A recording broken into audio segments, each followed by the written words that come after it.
Bonjour à tous, j'espère que vous allez bien. Je vous retrouve dans une vidéo dédiée au livret d'épargne populaire, encore appelé LEP. À qui est-il réservé? Quelles sont ses spécificités, notamment fiscales? Et enfin, est-il intéressant d'en ouvrir un ou pas?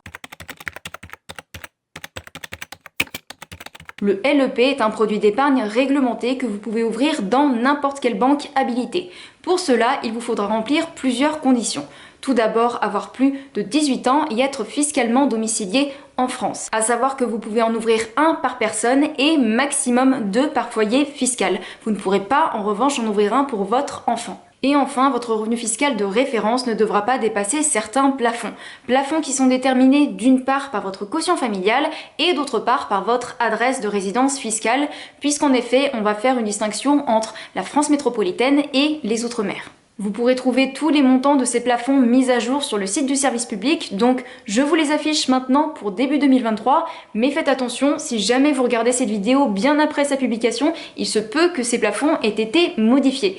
En tout cas, par exemple, si aujourd'hui vous êtes célibataire, que vous habitez en métropole, vous devrez avoir un revenu fiscal de référence pour l'année 2021 ou 2022 en fonction de la période inférieur à 21 393 €, donc grosso modo un peu moins de 1 800 € par mois. Deuxième exemple, un couple avec 2 enfants et donc un quotient familial de 3 habitant en Guadeloupe ne devra pas dépasser quant à lui les 48 505 €, soit à deux un revenu global d'environ 4 000 € par mois. Et votre livret restera ouvert tant que vous remplirez les conditions de revenus exigées pour l'ouverture. En revanche, pas de panique si jamais vos revenus de l'année N-2 dépassent une première fois ce plafond, vous ne perdrez pas automatiquement le droit de détenir votre LEP et en fait vous aurez droit à une année de latence et au bout de cette année on va regarder si vos revenus reviennent en dessous du plafond ou si en effet vos revenus dépassent le plafond sur le long terme et à ce moment-là, en effet, dans ce deuxième cas, la banque devra procéder à la clôture de votre LEP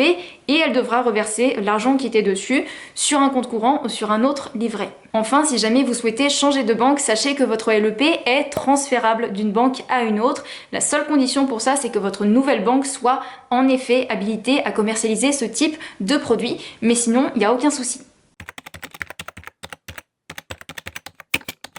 Le LEP a donc été créé en 82 sous Mitterrand et portait à l'époque le nom de livret rose. Son objectif était clair, permettre aux personnes avec les revenus les plus modestes de bénéficier d'un taux d'intérêt plus avantageux que ceux des livrets d'épargne classiques. Son taux rémunérateur est d'ailleurs réglementé, c'est-à-dire qu'il est fixé par l'État et non par les banques et il est indexé sur celui du livret A.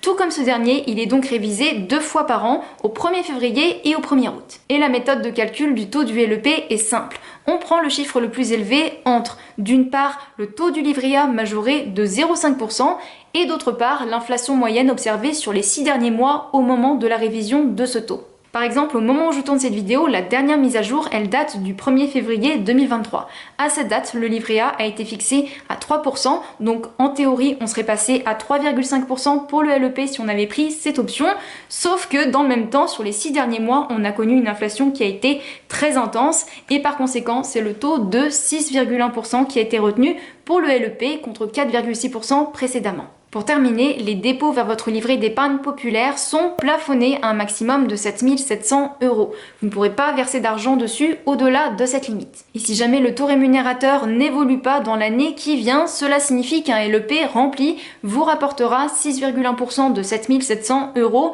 soit environ 470 € par an, ce qui représente environ 39 € par mois. Et je précise que cette somme, elle est nette d'impôts, étant donné que, tout comme le livret A, le LEP n'est pas imposable.